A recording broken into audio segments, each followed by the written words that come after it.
You may be seated. Good morning, everyone. We'll start with the first case, Keane versus the President Condominium. Good morning, Your Honors. May it please the Court, I'm Harry Temkins of Newman & Temkins.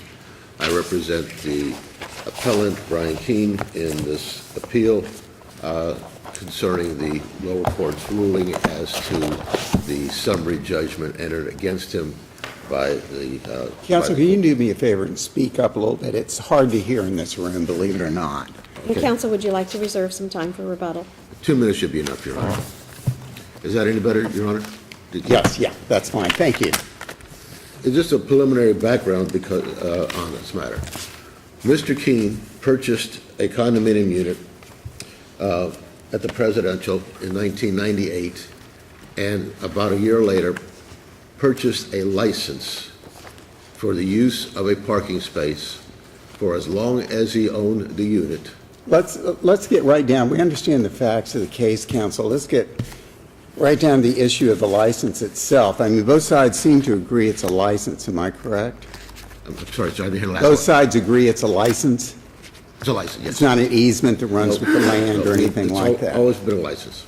And licenses that run with the land are generally revocable. Absolutely. So why isn't this one revocable? First of all, this is not a parole. Normally, a license is a parole type of. Right, This but is it's still a license that runs with the land. But it's written, and there was substantial. Why does that make a difference? Well, because therefore it is a contract. There was a written contract for a duration that he paid substantial monies for. He paid 10% of the purchase price of his unit for. So there's a contract that he bought.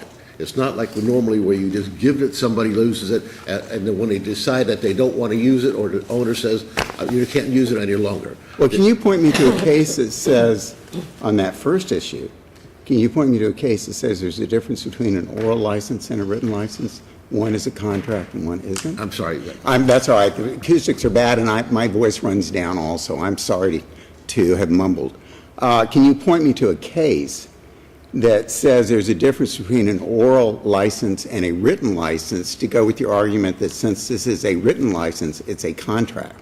In the exceptions cited by the Supreme Court, Your Honor, they talk about the exception to where there's substantial improvements and where there's substantial monies paid on it. Right. And that's the whole key to it. If this was not where he had paid $5,000, which was 10%. Well, but don't you pay money for an oral license too? You can pay money for. You can, but this situation, there wasn't an oral license. This was a parole for a specific duration, as long as he owned it, in consideration for subject to rules and regulations of the Declaration of Condominium. So you're saying where you just have some kind of oral agreement to use a certain property, courts can interpret that to be a license, which is revocable on will. But in this case, you have a written agreement between the parties, Right. which makes this a contract that's Yes. binding between the two parties, and it says you have a license that runs with the ownership of the land, and he has not transferred ownership. It's for his use. He happens to be using it for a tenant,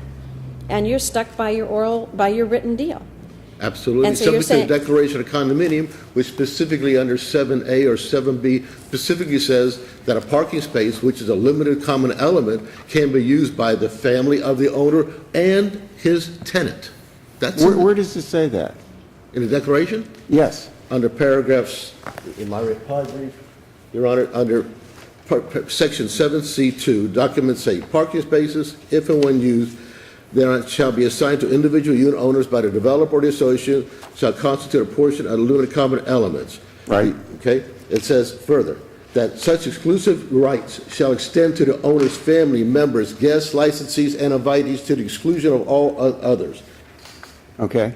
It doesn't say tenants, though. But Yeah, I yes. thought you said tenants. That's why I was asking. Well, it does.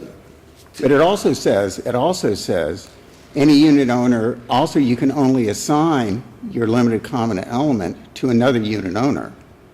So it limits it to that. Am I correct? Well, The no. bottom of paragraph 8.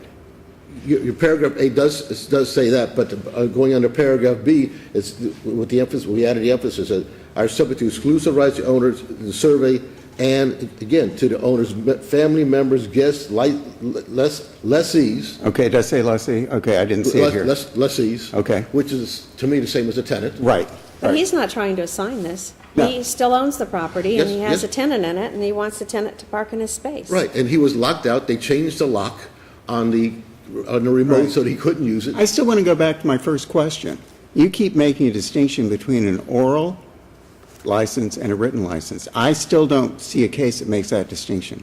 Can you point me to a case that says there is a difference when you have a written license, that No. then the Doral case and these other cases don't apply, that a contract or that a license runs with the land?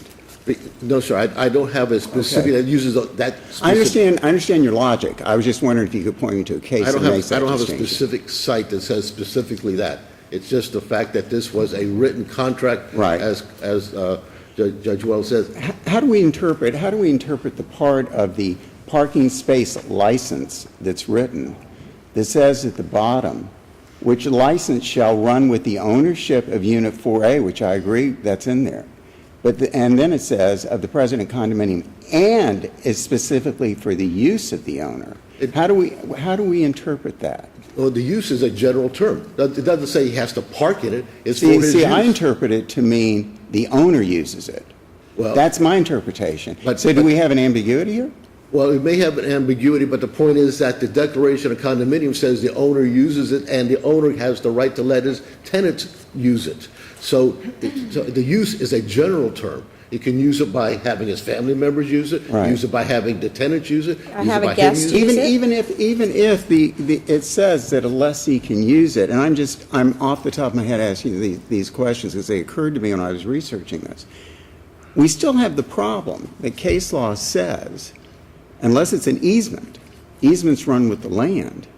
And everybody seems to agree, even though it says license, it's not an easement, which you could argue, even though it says license, it's an Which easement. we didn't argue with But that. it wasn't argued that.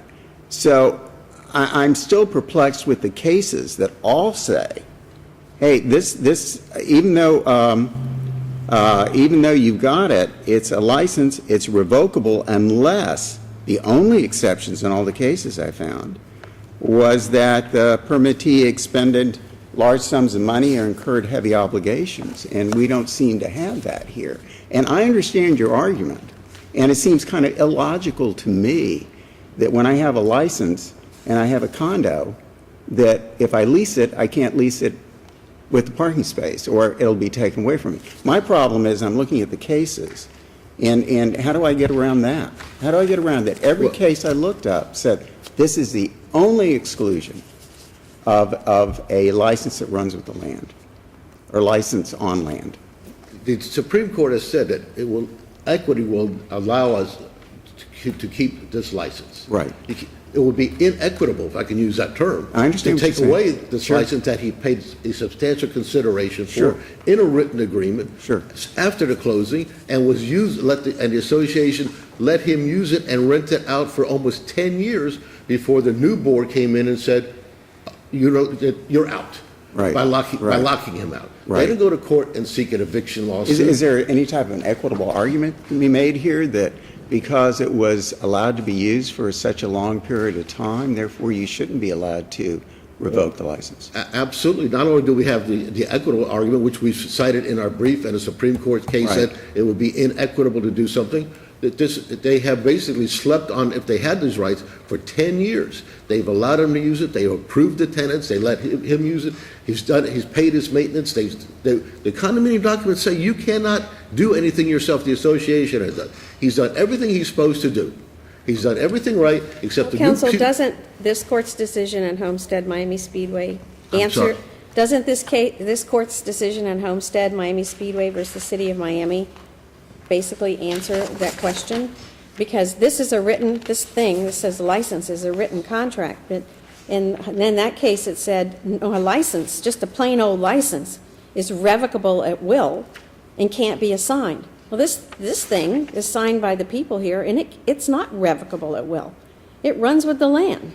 If this owner was parking his car in this space, until such time as he sells this, doesn't this written deal say this condo association can't deprive him of this parking space? And that's what we've been saying. So notwithstanding what it says on the top, this court said, generally licenses, just a plain old license, is revocable at will. This thing's not revocable at will.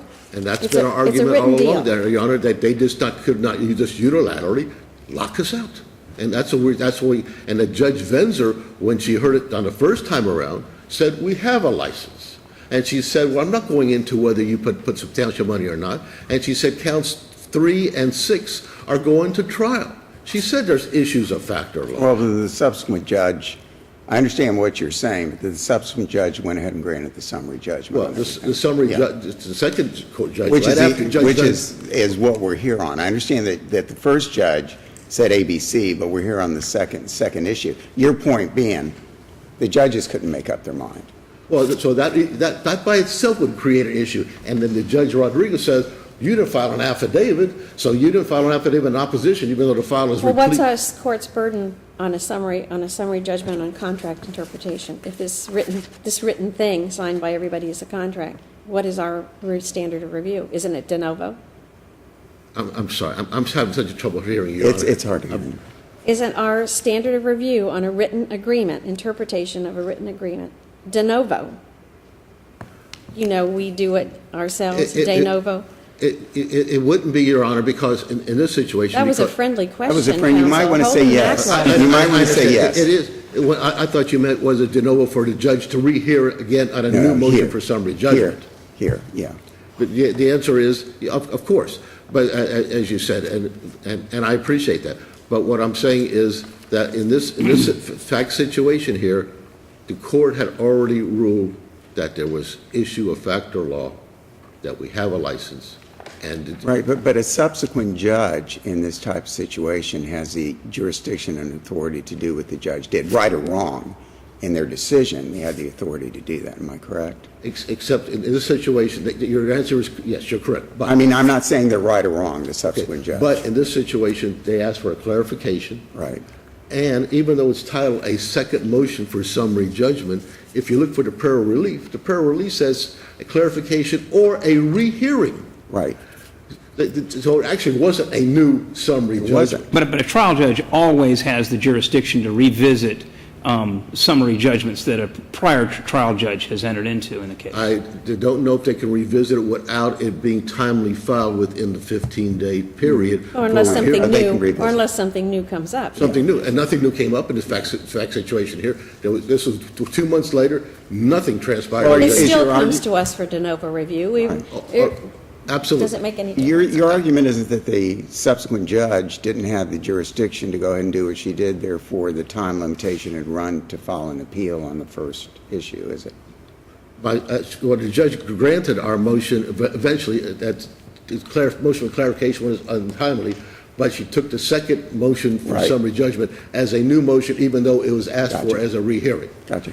And You've stipulated that the possessory interest that your client had in this parking place is a license. yes, sir. The law is that a license is revocable, whether it's an oral license or whether it's a written license. The association exercised their right of revocation. Isn't the fact that the license here was in writing only change the remedy that you're entitled to? Aren't you only entitled to contract damages as opposed to an order that would prohibit the association from exercising their right of revocation? The answer, Your Honor, is I really can't, I'm not sure. I'm not going to say to you one way or the other that I'm positive on it. My answer is we asked for a declaratory decree. That's why Judge Venzer said we have a license, and she was going to determine ultimately at trial whether or not there was substantial monies put in, whether or not there was consideration, whether or not this was a contract that couldn't be done at the time. This was not brought up on the second motion for summary judgment. This is basically, you're hearing this de novo for the first time, and we've asked for damages in counts 3, and 6 in both of those counts Right. because of their interference, unlawful interference by a board that was not lawfully constituted at the time. But if the board, if what the board did was lawful, then those counts drop by the wayside, am I correct? No, sir, because Why not? Because they're still interfering with a contractual If relationship. they can't interfere with the contract, if what they did was lawful here, it's not interference with the contract. My point being, if in fact there was a license and they had a right to revoke the license, then they didn't do anything unlawful, therefore your other 2 counts drop by the wayside because they have to be unlawful actions. Well, the unlawful action is by their intentionally locking us out without going to. But if they had a right to do it, if it's revocable and they had a right to do it, then it's not unlawful what they did. Well, the only response I have to that, Your Honor, is very simple. If I'm a landlord with a tenant and I decide to lock my tenant out because he doesn't pay the rent, it is still. Counsel, that's not the, it's 2 entirely different issues. Well, I It's would 2 consider- entirely different issues. Number one, you have statutes concerning locking a tenant out for non-payment of rent, et cetera, which you have to do. But secondly, my point being, your other 2 counts, and we're not even there yet. We have to get past the licensing before we even get there. Your other 2 counts all require an element that some unlawful activity take place. My point being, if what the association did was lawful because it was revocable, then your other 2 counts would drop by the wayside. Except in our reply brief, if you would note, Your Honor, we talked about the fact that there is some case law that says on small condominiums, using economic duress and so forth, gives you the elements for the conspiracy and interference with contractual relationship when they're using it that way, Your Honor. Well, I'm not sure on your economic distress argument, but I think your strongest argument is the licensing revocable versus irrevocable, and could they do it? But even if the license is unilaterally revocable by the association, and they can revoke it, that can also give your client contractual damages, not based on the tenancy issue, but on the license itself. Yes. Where and have you alleged that? Are you seeking that as a remedy in this case? I don't believe we specifically asked that. We asked for the declaratory decree. We didn't ask for damages for the unlawful license. You didn't ask for breach of contract damages? No. For breach of the license contract? No. Okay. Counsel, we've let you use up your time, but we'll give you a minute for rebuttal. Thank you very much, counsel. Appreciate it. Thank you, Your Honor. Good morning. May it please the court. Good morning. My name is Liliana Farina Sabogal. Together with my co-counsel Michael Gongoro, we represent the appellees in this case, the President Condominium and Jacqueline Lalonde and Krista Kelly, the 2 individual board members who were named personally in this action. Let's get right to the licensing issue, because you can tell that's where I think most of our concern is. Of course. What about the argument that this license says it's to run with the ownership of the unit? Now, I asked, and both sides agree this is a license and not an easement. There's a definite distinction between the 2. But we still have that language in there. So how does that affect this? Well, I think that the cases bear out that there is an actual difference, as Your Honor has pointed out, between the easement and the license. And the inclusion of additional language which indicates that this license is for the personal use of the owner, in and of itself removes the fact that it would run with the ownership of the unit. It doesn't say shall run with the ownership of the unit or for the use of the owner. It says shall run with the ownership of the unit and is specifically for the use of the owner. The argument being it's still the use of the owner if he leases it out. Well, no, it is actually specifically personally for the use of the owner. It says, and it is specifically for the use of the owner, owner being capitalized. So it is not for the use of a tenant or the use of a guest. It is for the use of an owner. Why is that And I not a think- fact question? Why is it your argument that the language is clear and unambiguous because the word owner is capitalized? Correct. Okay. Correct.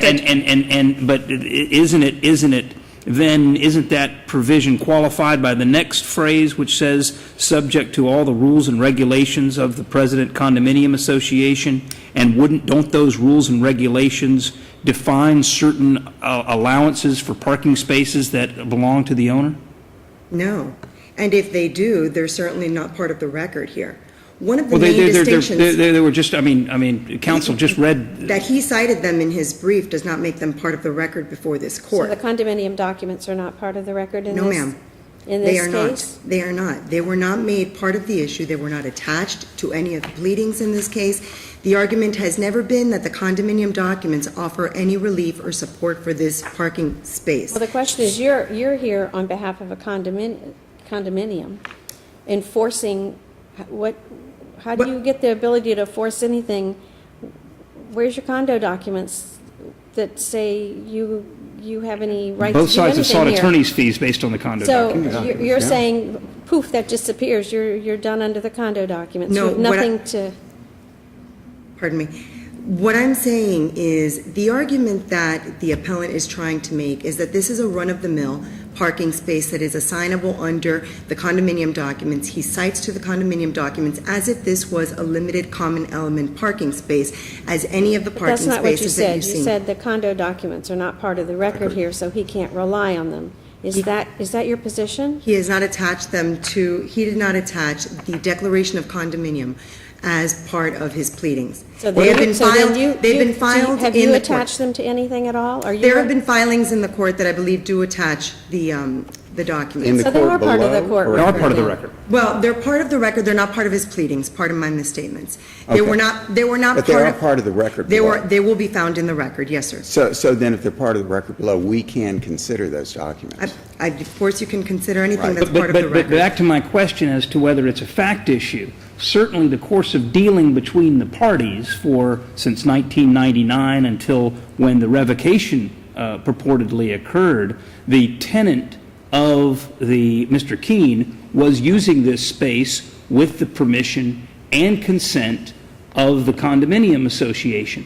So if that's not true, then wouldn't that be a fact issue that would preclude summary judgment in this case? No, it's not whether it is a fact issue. The problem is that whether he had been using it or whether he had not been using it or whether his tenant had been using it or whether his tenant had not been using it is not a disputed fact. It is undisputed that the license was issued personally to the owner of the unit. It is equally undisputed that the owner moved out of the unit, no longer used the parking space, and was thereafter renting his unit and the right to use the parking space to his tenant. Those issues are not in dispute, so there is no factual dispute as to that. Well, there's a question, though, and whether you own a condominium unit and you're allowed to lease it. There's no question that he's not permitted to lease his condo. He is permitted to lease his condo, and he has a right under this agreement to use the parking space. Whether or not, when he leases it, he also includes the use of the parking space that runs under this written agreement with his unit. So why isn't that, you say, no, as a matter of law, that's not permitted. And the question is, isn't there a fact issue there as to whether or not that's permitted? That's what's included in the use of running with the land of his condo. If there was a factual ambiguity in this document, then there may be a question of fact. There is no factual ambiguity. The language is clear and unambiguous. It says specifically for the use of the owner, subject to all of the rules and regulations of the present And condominium. the term owner is not defined anywhere in the condominium documents. It's not, well, whether it's defined or whether it's not, it's certainly not something that was ever alleged. It's certainly not something that he has relied upon. His point has always been that because of this Well, license. Here's my question. Is the word owner defined in the condominium documents? It may be. I couldn't answer that truthfully. I wouldn't have a You record don't- reference. You don't know the answer at I don't all. know the answer to that. It may well be. It is not part of the arguments that were made below. That is a fact. The arguments that was made below was that this is a license that could not be revoked. But our And that's the issue that's before this Our review is de court. novo of this piece of paper, whether it's a license or an easement or just a nice piece of paper. and we review it de novo. So, it says owner, but there is a definition of owner somewhere, is our understanding, in the record, but you don't want us to. I think that we can actually get past that question this way. Even assuming that this was a factual question, or even assuming that the determination of what owner means can be found somewhere in the record, it doesn't remove the fact that it is undisputed that this document is a license. It's not just that it can be found somewhere in the record. We're talking about a condominium that's governed by its documents. I mean, this entity is a creature of statute, which requires the existence of certain documents which govern the operation of this entity, and so govern basically the relationship between these people. So these are really important pieces of paper that, in deciding what to do when the relationship between the parties, we should be de novo looking at these pieces of paper. I understand, Your Honor, and I'm not diminishing your concerns whatsoever. My point being that this is still a license, which remains under every law, every case, without exception, authority in Florida, a revocable document. At will. So even at will. I think it at says. will. Okay, so now my question, here's my question now. It doesn't matter, assuming he's still living in the condo, he's living there, he's parking there. Tomorrow, the condo association decides, nope, it's next to the dumpster, and we don't want you there, and that's it. We don't care what you paid for it. We don't care what this piece of paper says. That's done. You do not get to park there anymore. Isn't that your argument? That if it's irrevocable at will, Absolutely. and that's it. Absolutely. It doesn't matter. Or for even that if matter, he's the day parking. after the association received the $5,000. That's true. Their very next day, in 1999, they could have revoked it and said, Thanks for the- thanks for your $5,000, we appreciate it, but we've unilaterally decided you can't have the parking pit. That's true, but that's Right. the business decision that he made Right. upon taking a license and not insisting on an assignment of a limited common element, which would not have been revocable under Florida law or the condominium documents. A limited common element parking space would have adhered to the property and would not have been revocable. It would have been transferable after the unit was sold or to any other unit owner, could have been used. But why All of the references in couldn't his... this be interpreted as that? I mean, Because Florida law wouldn't allow that. How many years down the road are we from this deal? All of the case law says that a license, no matter how long in duration, is revocable. So it does not matter that this has been pending for umpteen number of years. What matters is what the law says. And the Florida law is very clear. What if this document had said non-revocable parking space license? It doesn't say that. If it had said that, would your argument be the same, that because it is a license, irrespective of the language that the parties used, the law of license trumps and one party can unilaterally terminate it? No, Florida law makes a distinction between revocable and irrevocable licenses, and this is not an irrevocable license. It is very clear. The reason this Well, document then cannot be why not? interpreted. Why couldn't it be interpreted that says it runs with the land, that it's irrevocable until there's a transfer of this unit? Doesn't that language in here make this an irrevocable license until such time as this unit is transferred? No. Brown So versus it's all about Rice. the title. It's all about the title. It's not just about the title. There are several indications in this document that make it a license, not just the title. First, it references license throughout the body of the document. You just made a distinction between revocable and non-revocable license when the answer to Judge Scales' question, which was, if this had said non-revocable license, it wouldn't have been, even if they used the word license, it wouldn't have been revocable. So because it's not in the, and it wouldn't be revocable. That's what you just told I said him. Florida law makes the distinction between them. So if it had been titled that way, just put that word in the title, that would have been it for this. I don't think that we can hypothesize without having all of those Well, facts. humor me and I think we would be making a different argument under law that applies to irrevocable licenses, which are almost akin to easements, and that is certainly not what's here. The reason that this document can't be just interpreted in a different way, among other reasons, is Brown versus Rice case is a case regarding a garage that was similarly assigned to a particular unit owner, and the court therein specifically noted that that there is a difference between a license and a limited common element assignment under Florida law and condominium documents. The latter being something that is not revocable, that runs with the land, that can be used by the guest, licensees, or anyone else that the owner chooses. The license being a purely revocable item. There's every indication in this document that this was intended to be a temporary revocable license assigned specifically to and for the use only of the owner, Except Brown subject says- even to the except- rules and regulations. Except Brown says, instead, a license is a personal privilege and is automatically extinguished upon the sale Or convey. or conveyance of the servient property. Correct. There was no sale, and there was no conveyance here. Well, he did lease his unit. He didn't sell it. Did he sell his unit? In, Counsel, did he sell his unit? no, Did he convey title to the unit? Did he convey the unit? no, not entirely. He conveyed his interest Then in it, Brown though, says- via lease. Then Brown says, a license is a personal privilege that's extinguished upon the sale or conveyance. That's what Brown says. So. Oh, the sale or Brown- conveyance of the servient estate. Of the servient estate, And the first of servient all. estate here is the Is association. association's property first. And second, all Brown says is that it is automatically extinguished, not Well, that what it is did- not revocable did- otherwise. Did the condo association sell or convey anything here? No, but again, I go back to language in Brown says that it is automatically extinguished at that point. It does not say it is the only time that this can be revoked. Instead, the entirety of Florida law on this point says that no matter the duration, the license may be revoked at will. If what the parties wanted to do was to permanently assign a spot that could not be revoked, not one day or not 15 years after the agreement was signed, then that's what they should have done, but that's not what they did. And I just wanted to return to one point that Your So Honor now pointed that, out. now that he paid for this, he hasn't pled, let's assume he pled an action for damages, because he paid, I think, $3,500, I'm not sure if it was $500 or $3,500. $100 for this easement. And I don't know how you'd improve a parking space.